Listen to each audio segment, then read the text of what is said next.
Gaslighting. We've all heard the term gaslighting, but many people don't fully understand what it means or recognize when it's happening to them.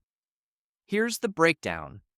Gaslighting occurs when someone manipulates your perception of reality. It's not always obvious or loud. Sometimes it's silent, gradual, like someone slowly rewriting the narrative again and again until you begin questioning if you're at fault. You have a clear memory of something, and they insist it never took place. You attempt to express how something affected you, and they claim you're overreacting, not to challenge you, but to make you doubt what's true. And gradually, you begin trusting their version more than your own. That's what gives gaslighting its strength. It doesn't hit you suddenly, it's gradual. One tiny instance at a time, one exchange, one expression, one rejection. And slowly, you begin questioning everything. Your recollection, your feelings, your instincts. It appears in many types of relationships, romantic ones, familial ones, workplace ones too, and it always follows the same cycle. Uncertainty, skepticism, withdrawal. Because if they succeed in making you question your reality, controlling you becomes simpler. So what's the solution? You gain clarity. You begin documenting things. You honor how something affected you, regardless of how someone else tries to reframe it. You don't require validation to trust your own reality. The clearer you become about what's unfolding, the more difficult it becomes for anyone to distort it. And when you finally stop justifying yourself to someone who's deliberately misunderstanding, that's the moment you reclaim your authority. Love bombing. This strategy is less widely recognized but equally prevalent. Love bombing feels incredible, and that's precisely the danger. It begins with overwhelming intensity, not genuine affection, not authentic care intensity. You're instantly the focus of someone's universe. They're consumed by you. They declare you're flawless. They discuss forever after just 2 dates. There's nonstop messaging, midnight phone calls, extravagant compliments, unexpected presents, and everything accelerates so rapidly you can barely catch your breath. It doesn't resemble getting to understand someone. It resembles getting overwhelmed. And, initially, it's difficult to recognize anything problematic. Because who wouldn't want to feel worshipped? But here's the reality. Love bombing isn't focused on you. It's about manufacturing an emotion, one that becomes difficult to abandon later, because once you're addicted to the euphoria, they transform. They withdraw. They become distant.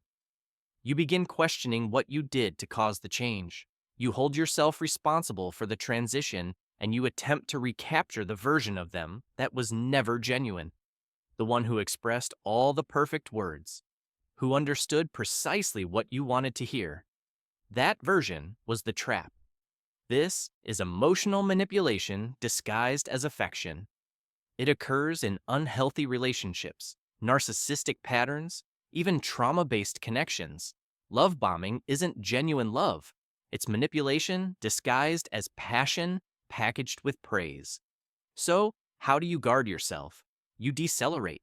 You probe deeper. You examine their behavior, not their words. Authentic connection requires time, breathing room, and transparency. It develops gradually, not hurriedly. If someone attempts to establish something substantial before trust can even develop, it's not authentic love, it's a facade. And you don't owe anyone a repeat performance. Guilt tripping. Guilt tripping is among the most prevalent and craftiest methods people attempt to manipulate you. And here's the thing. It rarely resembles obvious manipulation. It's not someone shouting or making demands. It's more like an exhale, a hesitation, a soft little, well, considering everything I've sacrificed for you. They don't explicitly state it, but unexpectedly you sense like you've disappointed them, like you should have realized, like refusing makes you inconsiderate or heartless or unappreciative. That's the mechanism behind guilt tripping. It's not about your actual actions. It's about creating the feeling that you've somehow failed, even if you were simply establishing a limit, even if you were prioritizing your well-being. It transforms compassion into obligation, and your generosity becomes a tab you're constantly trying to settle. The hardest part, it's effective. Particularly if you're compassionate, You sense the strain, the hush, the letdown, and suddenly, you're saying sorry for something you didn't even commit or consenting to something you never desired. It emerges in all settings in families, partnerships, social circles, and it always has the identical objective. If I can't get you to agree, I'll make you feel terrible for declining. So, how do you handle it? You stop. You distance yourself from the guilt and question yourself. Did I genuinely do something harmful? Or am I simply being manipulated into feeling like I did? Authentic guilt stems from your personal principles. Manufactured guilt, that's someone else's manipulation technique. You're entitled to maintain your boundary even if someone else attempts to make you suffer for it. Triangulation. Triangulation occurs when someone introduces a third party into a disagreement instead of addressing you directly, forming a kind of social triangle. It doesn't resemble a confrontation. It resembles a private discussion you were excluded from. Abruptly, you're hearing statements like, well, Sarah supports my position, or everybody believes you're making a big deal out of nothing. That's not honest dialogue. That's calculated maneuvering. Triangulation establishes this situation where you're not just confronting one individual, you're now facing an entire phantom coalition. And because you're overwhelmed, your perspective starts to seem insignificant. You start questioning if you're the difficult one, or irrational, or mistaken, and that's the entire intention. When someone triangulates, they're not attempting to resolve anything. They're attempting to dominate it by forming partnerships, by redirecting attention, by creating the impression that you're the underlying issue.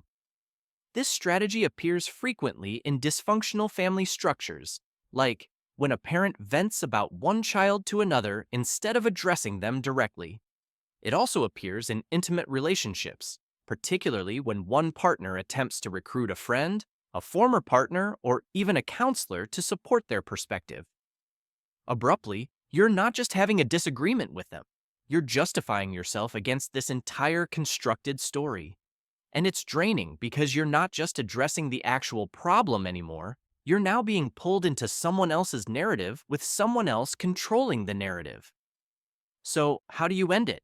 You dismantle the triangle express this. If there's an issue with me, address me, not others about me.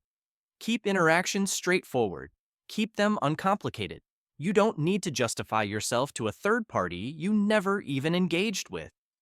You get to establish the parameters for your own dialogue. And if someone declines to engage with you directly, you're entitled to remove yourself from the triangle entirely. White Knight. The White Knight appears like a rescuer initially. They arrive with responses, with worry, with fixes you never requested. Initially, it seems like they're assisting you, like someone finally grasps what you're experiencing. But that's merely the beginning. Because in unhealthy dynamics, the White Knight doesn't simply assist with issues. They manufacture the issue themselves, just so they can be the solution. They provoke drama in the background.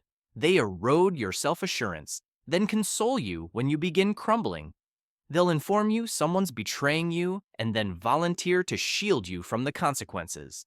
They ignite the blaze, then appear with the extinguisher. Why? Because playing savior grants them influence, and if you weren't in need of rescue, they wouldn't have a purpose. It's crafty. You don't always recognize it unfolding because it's concealed in compassion and worry. But their assistance has conditions. It's not about you becoming more capable, it's about you remaining vulnerable just long enough to keep them necessary. And if you begin advancing, if you establish limits or handle your own challenges, they might pull away, or become detached, or completely reverse course, and make you feel like you're thankless for everything they've provided. So, how do you address it? Begin recognizing the sequence? Do they appear when things collapse? Or do they subtly encourage things toward collapsing, just so they can intervene? Genuine assistance helps you ascend. A White Knight requires you dependent. So, accept the assistance if it's authentic, but don't surrender your independence in exchange. You don't require rescuing. You just require space to be self-sufficient. The silent treatment. Silence can be tranquil, it can be soothing, considerate, necessary. But the silent treatment, that's entirely different. It's not a break, it's a penalty. It's what occurs when someone weaponizes their absence to manipulate you. They don't shout, they don't clarify, they simply become quiet, frigid, remote, inaccessible, and they remain that way until you surrender. The silent treatment isn't about personal space, it's about dominance. You'll catch yourself reviewing everything you expressed, questioning what you did incorrectly. You'll feel compelled to repair it, even though you're uncertain what needs fixing. And that ambiguity, that's what makes it effective. Because when someone declines to engage, you're left speculating. And ultimately, you cease concentrating on your own requirements and start concentrating exclusively on how to get them to interact again. You express regret just to stop the silence. You compromise. You yield. You walk carefully, not because it's your responsibility, but because the quietness is intolerable, and for the individual employing it, that silence becomes a weapon. It communicates. I decide when this relationship feels secure. I decide when you feel acknowledged, and if I retreat, you'll pursue me. It can emerge in intimate relationships with companions, even in professional settings. Anywhere someone desires to prevail without having a dialogue. So, how do you address it? You cease pursuing the response. You identify what's occurring. You express, if you're disturbed, I'm available to discuss, but I won't be penalized with silence. And then you maintain your position. Because dialogue is reciprocal, and if someone declines to communicate unless they're being validated, they're not seeking connection. They're seeking dominance. Breadcrumbing. Breadcrumbing is when someone provides you barely enough recognition to keep you interested, but never sufficient to actually progress. They'll message a casual, hey, every couple of days, respond to your post, praise you sporadically, just enough to signal they're still around.